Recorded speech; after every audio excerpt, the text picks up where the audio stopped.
Iran ने Hormuz जलमरुमध्य नामक इस बेहद रणनीतिक और संवेदनशील समुद्री मार्ग पर एक बार फिर से पूरी तरह से अपनी पकड़ मजबूत कर ली है। यह जलमार्ग दुनिया के कुल तेल व्यापार का लगभग एक पांचवां हिस्सा संभालता है और अब ईरान ने इसे लेकर साफ शर्त रख दी है। उसका कहना है कि जब तक अमेरिका ईरानी बंदरगाहों पर लगाई गई अपनी नौसैनिक नाकाबंदी को पूरी तरह से नहीं हटा लेता, तब तक इस झलड़ मरुमध्य से किसी भी जहाज की आवाजाही पर रोक जारी रहेगी। ये कोई साधारण मांग नहीं, बल्कि एक सख्त अल्टीमेटम है जिसे ईरान ने अंतर्राष्ट्रीय समुदाय के सामने रखा है। अब सबसे अहम बात यह है कि इस झलड़ मरुमध्य से गुजरने के लिए किसी भी व्यापारिक जहाज को ईरान की इस्लामिक क्रांतिकारी गार्ड बल यानी IRGC से सीधी अनुमति लेना अनिवार्य हो गया है। बिना उनकी मंजूरी के कोई भी जहाज इस रास्ते से नहीं गुजर सकता। पहले यहाँ आवाजाही अपेक्षाकृत स्वतंत्र थी, लेकिन अब हर जहाज की हर हरकत पर IRGC की नजर रहेगी। 17 अप्रैल को अचानक यह खबर आई थी कि ईरान ने इस मार्ग को अस्थायी रूप से खोलने का फैसला किया है, लेकिन यह राहत महज एक दिन के लिए ही थी। ठीक अगले दिन यानी 18 अप्रैल को ईरान ने वापस पलटते हुए घोषणा कर दी कि जलड़ मरुमध्य पर नियंत्रण पहले से भी अधिक सख्त सैन्य तदारुकी में वापस लाया जा रहा है।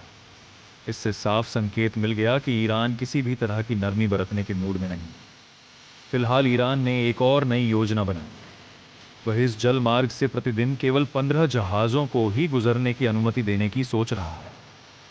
ये संख्या उस समय के मुकाबले बेहद कम है जब यहां संकट नहीं।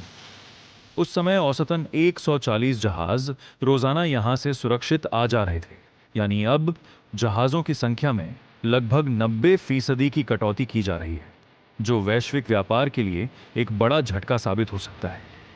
इसके अलावा ईरान कुछ नए और अनोखे नियम भी लागू करने की तैयारी में है।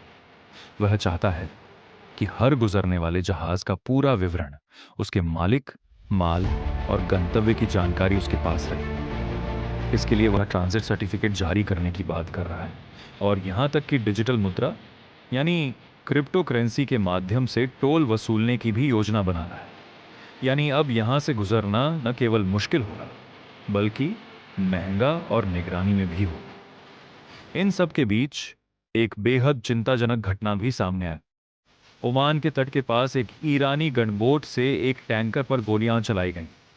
हालांकि अभी तक इसे लेकर कोई आधिकारिक बयान नहीं आया है, लेकिन इस घटना ने पूरे क्षेत्र में तनाव और भी बढ़ा दिया है। ऐसे में समुद्री सुरक्षा को लेकर गंभीर सवाल खड़े हो गए हैं।